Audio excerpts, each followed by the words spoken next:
Welcome to the middle of nowhere.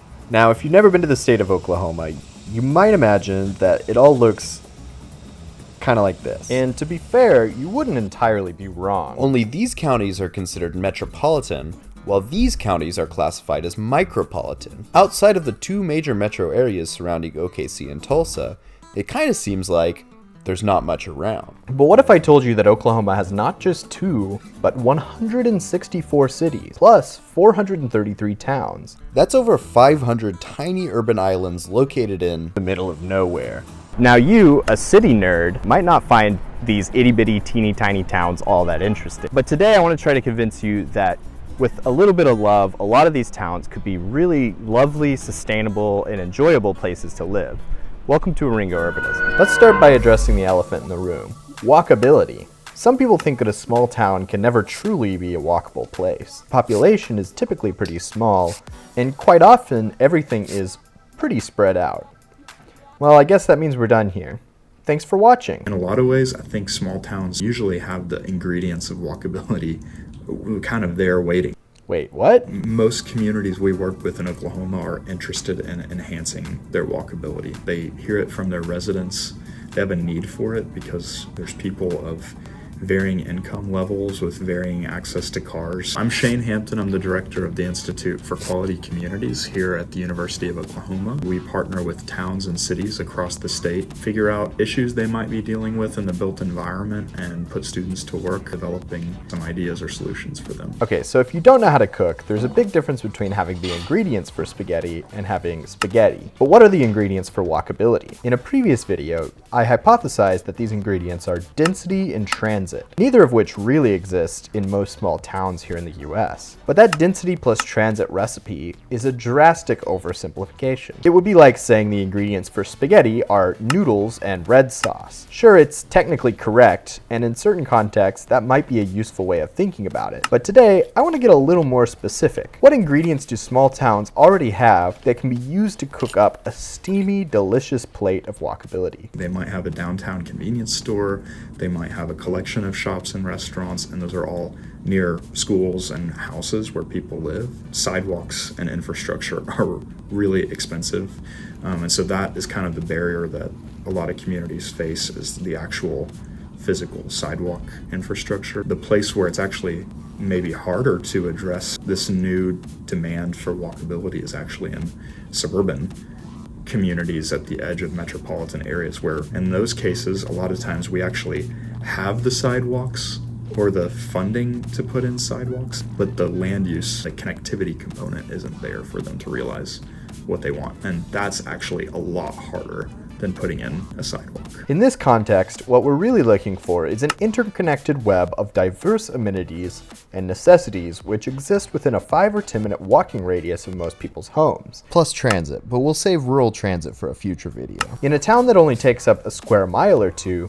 geographically speaking, there's not much stopping you from walking or riding a bike pretty much anywhere in the town. But how can a town take full advantage of these proximities? How do you go from a place where you technically can walk anywhere to a place where people actively want to walk everywhere? The answer is placemaking. When I hear the term placemaking, I think of community members working together to define a vision for a public space in their community, and that includes both a physical vision for what kind of physical design elements you want a space to have, as well as a social dimension, which is like programming, activities, economic uses that you want your public space to have as well. Where placemaking happens is parks, plazas, or streets like Main Street. Those are all places that are publicly accessible where we can shape the built environment somehow to better reflect the community's culture and better serve the purposes they want. Everybody should have equal access to public space. So it's not like you have to, pay money in order to be welcome on Main Street. Main Street hopefully has a sense of shared ownership by people across the community, and people can have equal access to the benefits that it can provide. Communities are looking for places where their residents can have shared experiences. They're looking for places that promote goals that their community has, like ways for their residents to be more socially connected, more economically prosperous and healthier. So with that, I grabbed my girlfriend Katie and we went on a little road trip to visit one of these IQC placemaking projects. We were contacted by a group in Vinita, Oklahoma. Vinita is a community on Route 66 northeast of Tulsa. The road is great. The road's pretty great. Well, actually, this patch isn't as bad. Woo! There's a whale it. There's a boat. Whoa, Noah's Ark? There's the whale. Oh, wait, we missed it. It's over there. A truck blocked my view. I love that. The way we approached that project was through a 2-day design workshop. So we packed up a van with a few students from planning and landscape architecture programs and spent about 48 hours in Vinita meeting with community leaders, meeting with residents. Stadium set to run. This is quality video footage. Yeah. Just trucks. Yep. All the cows. I don't see. Oh, there they are. Hi, cows. The community kind of wanted to take a look at their downtown Main Street area, which is actually called Wilson Street, and just kind of see some placemaking opportunities or some strategic opportunities they might be able to have to enhance their downtown. Whoa, the street says we're in Canada. I guess we'll just park somewhere and get out and look around. Oh, Scream 6 and Shazam 2, because Shazam 1 was really good. Yeah. It was. One of the most revealing things in Vinita was taking a group walk with some participant. One thing that became a topic of conversation was how loud it was on Wilson Street. Tyler, real question. Are you getting your kicks right now? I am. This is actually the second time on my channel I've ended up walking down part of Route 66 for one reason or another. Nice. And I feel like it's not going to be the last. It looked like a basketball goal for a second. Sorry, I got distracted. You want to shoot some hoops? It is a state highway. It is part of Route 66, and because of the way roads are configured around there, it's one of the routes that big trucks have to take. I think the big trucks would rather not go down some of these small town main streets, but because of the way the network is there, they kind of have to. There's no way around it. Heavy traffic and heavy truck traffic that can create a lot of noise kind of make you feel uncomfortable when you're on Wilson Street. It also makes it really a lot more difficult for them to close the street if they want to do a festival or parade or anything like that. It makes it hard for what the Chamber of Commerce and other groups in Vinita wanted to see, which was, more lively downtown streetscape where people could spend time or have events. As we were walking, we found this alleyway that was perpendicular to Wilson Street. So here's an alleyway. The group kind of naturally went in there to go talk a little bit, but they wanted to show us that area because they felt like it had potential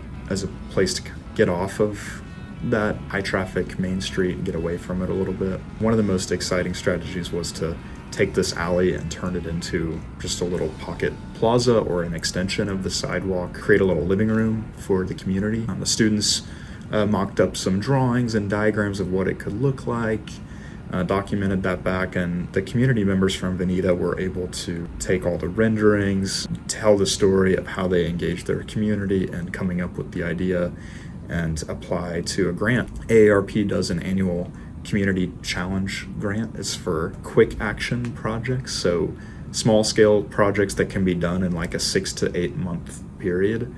So Vinita won one of the larger size grants that was available for that, and they were actually able to construct all the improvements for the pocket park. Ah, yeah, this is what we were looking for. Okay. They've got tables.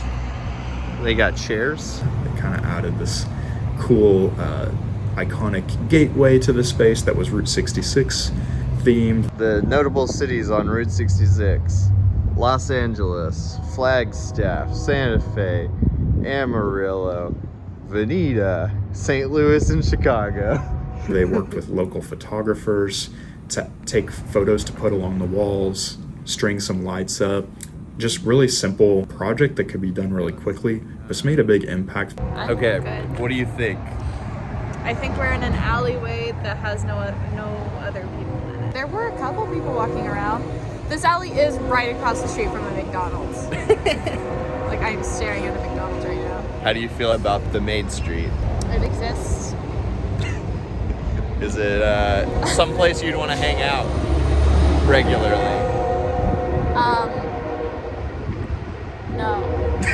But I don't live here. Maybe the people who live here. Well, that's a train. There's a train. There it is. They're now able to have a small farmers market event, and they've been able to have community dinners and potlucks. Apparently they have a farmers market over here on the second and fourth Saturday of the month. Oh, nice. Here's a list of things to do in given months. I think it's something really exciting that came out of that 48-hour workshop, just kind of walking around, talking about what they were struggling with and trying to find a physical solution to that. Now, by itself, this alleyway might not be all that impressive or exciting, but what does get me really excited about this project is how the community came together to make it happen. Imagine if the community kept improving little pockets of their city just like this over and over and over again. Maybe the next step is to transform the other alley just off Wilson Street, which could inspire someone to build some shops and restaurants along Van Street, expanding the walkable downtown area. Maybe a step beyond that is to extend the existing Route 66 breezeway all the way down to the entrance of the elementary school, which could spark mixed-use revitalization around a pedestrian way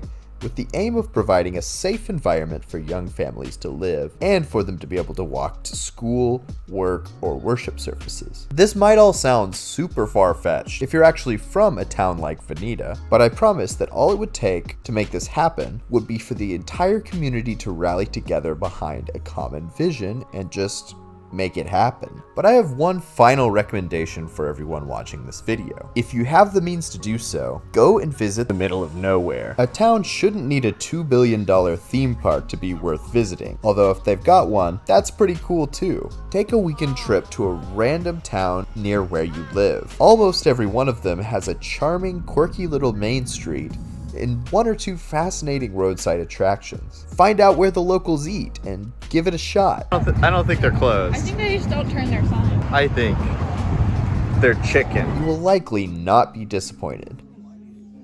If you can, do it again, and again, and again.